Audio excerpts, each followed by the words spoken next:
Filth, filth, filth, and more filth. Welcome to Katanga, one of the filthiest regions in Kampala district. Katanga is one of Kampala's largest slums and is approximately a 7-minute ride from the city center. Residents say that with each step you take, you are bound to jump over or step on human feces. The stench of this settlement, embraced by the urban poor living in absolute poverty, is unbearable. Drainage channels serve as a leisure center for these kids who relish their snacks oblivious to the environment they're in and the health hazards that stare them in the face daily. It is part of them. They've grown breathing in the Katanga atmosphere, which is no longer distasteful to their nostrils. Chances that this polythene bag has feces are 8 out of 10, and it will definitely end up in the trenches. A World Bank study carried out by the Water and Sanitation Program revealed that 3.2 million Ugandans have no latrines, consequently defecating in the open. Granted, people in remote districts like Nakapiripirit practice open defecation, but they have an advantage over people who are in Kampala who are doing the same. I wouldn't say there is any advantage because open defecation is bad. The difference comes in from the congestion.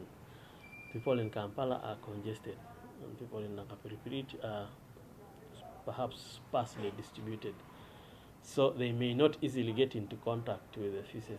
Open defecation is usually done in bushes, alleys or by the roadside into polythene bags which are thrown in trenches or drainages, all areas which easily expose excrement to humans. Especially when the feces contain disease germs like cholera, like typhoid, there could be dysentery, there could be hepatitis. There is also a potential for transmission of intestinal worms, which can be picked by animals in the fields where people have defecated. The animal products then make it onto your plate. Now when they are slaughtered and they are not inspected to ensure that they are safe for human consumption, then people get the worms. Then there are the flies, mechanical carriers of diseases which pick germs from the excreta right onto your plate. Open defecation and water attract each other. When it rains, the excrement is washed away into water sources like streams, rivers, sources for drinking water and other domestic uses. There are a few private and not more than 4 KCCA toilets serving the populace in congested Katanga. In fact, according to the World Bank, 13.8 million Ugandans use unsanitary or shared latrines, which is the case here. Residents pay to defecate. Baziseera za bibiri. To a rich person, 200 shillings, which is not even half a US dollar, is paltry. But for these poor folk, it is huge. If 6 people in a house have to pay 200 shillings each, that would be 1,200 a day, money that can be used to buy fair-priced groceries. In a week, they would have to use about 8,500 shillings, about $3 US, and that is assuming that they only defecate once a day. When it rains, some residential latrines release excreta into drainages. The remnants are visible. For this particular private toilet, proper hygiene is elevated. Upon entry, you remove your shoes and put on non-contaminated ones. Comfortably, I sit in one of the toilets in the Katanga area. It is the only executive toilet where people come for quality service. The attendant watches TV to while away the day as he awaits customers.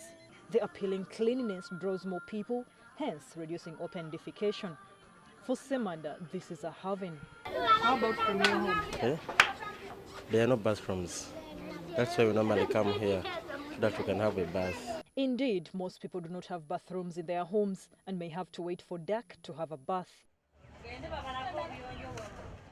Such risks taken to access sanitation, according to the World Bank's Water and Sanitation Program study, are having a huge burden on society.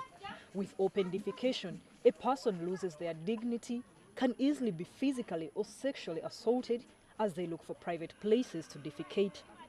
Uganda needs about 650,000 latrines to tame this vice, which is a huge environmental and health hazard.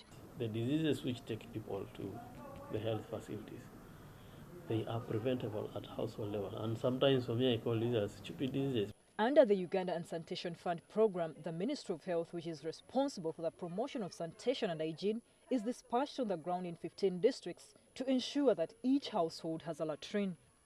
A household, according to the ministry, on average consists of 6 people, and these should share one latrine. This latrine, however, in Katanga serves over 30 tenants. Hand-washing spots have also been encouraged to be erected where latrines have been constructed. You could have visited latrines and you find people have smeared their fingerprints on walls. Or if that person comes out and greets you. Communities have been tasked to put up sanitation facilities and not wait for charity projects. If somebody becomes stubborn and does not put up a latrine, then we are saying the penalty for such a person could be that he only goes to sleep in the cell, and then we pick him in the morning, take him to dig or construct a latrine for the elderly people who cannot put up facilities. So if you have dug about 5, then you can be released and we write an agreement, and then you go and put up yours. Florence Nalimba, NTV.